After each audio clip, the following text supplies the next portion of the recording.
Time to change things up again. Some things have changed. So we got word for next season, kind of to be expected with everything going on in the world, but unfortunately I didn't get quite as much support for next season. It doesn't change too much other than the fact that, you know, a lot of that support goes towards traveling costs and fuel and tires and all that. Basically, it's all gonna fall on my shoulders. So we probably won't be traveling as much next year, but events will still happen. I'd love to compete in hot pit. That's basically the plan going into 2023, is more so competition based. I'm not gonna be four-seating the car. I made the decision on that. I would love some sponsors in that to step up, maybe build a four-seat car either for later this year or next year. I'd love to do that. It's still a goal or plan of mine, but we just need to make it focus on this B8, getting to competition.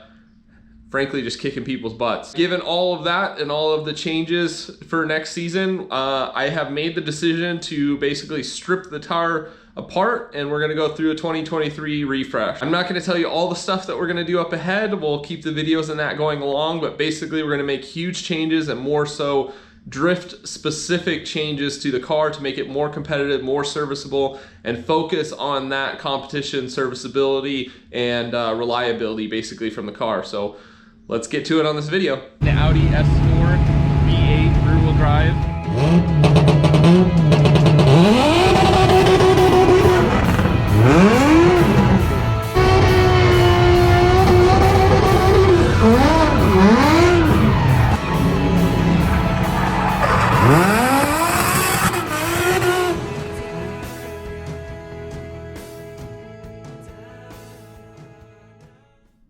All right, so exactly what I mean.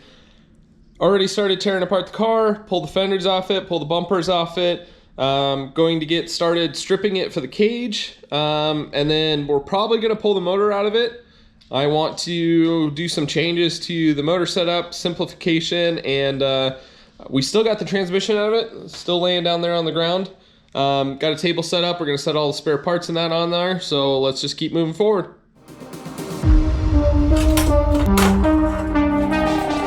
This is a cool part I realized about tearing apart the cars. Now we can go into some of the specific modifications that I made to the car. So first, since we're draining the heat exchanger right now, let's go into the heat exchanger upgrades. We'll start first and foremost with the easiest portion. So this is an ECS front heat exchanger, just standard off-the-shelf heat exchanger, standard bracket mounting, everything super standard stuff.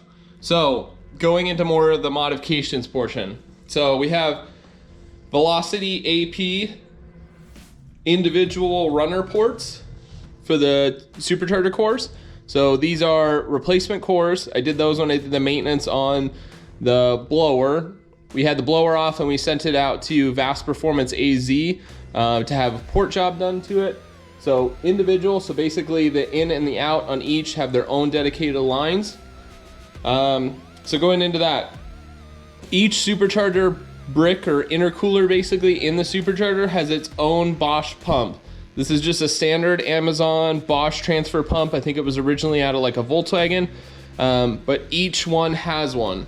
So basically what's going on is the cool water goes through the pump and is thrown into the supercharger brick.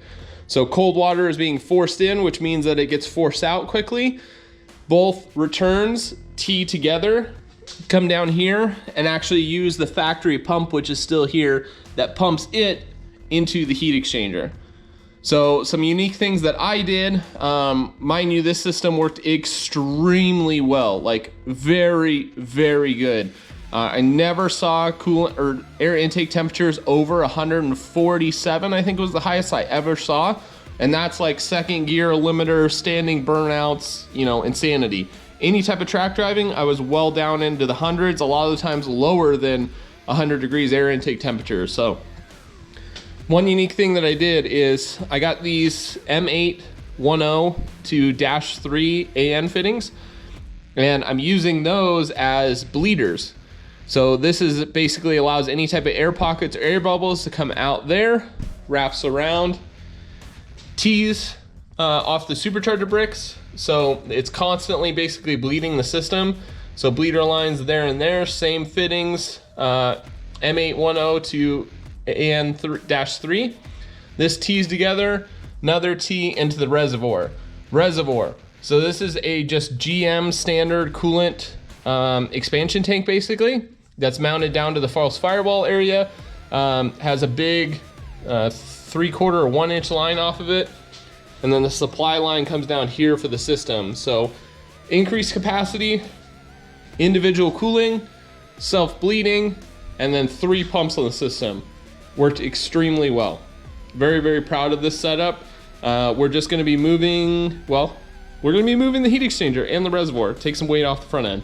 That's all I'm gonna say.